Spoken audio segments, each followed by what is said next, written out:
The Chamber of Mines of Namibia joins the nation in mourning the passing of our founding father, Dr. Sam Safishuna Nyoma. His life was a testament of unwavering dedication, resilience, visionary leadership.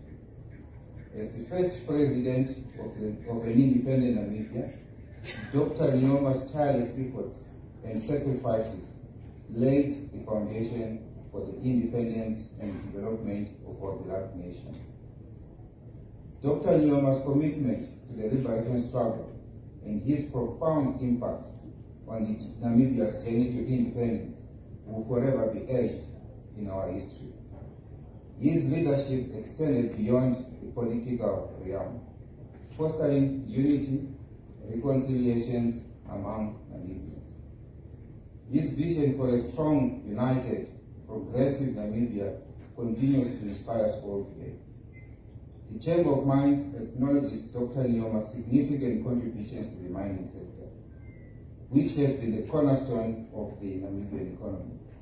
His policies and initiatives have paved the way for sustainable development and growth within the industry, benefiting countless Namibians.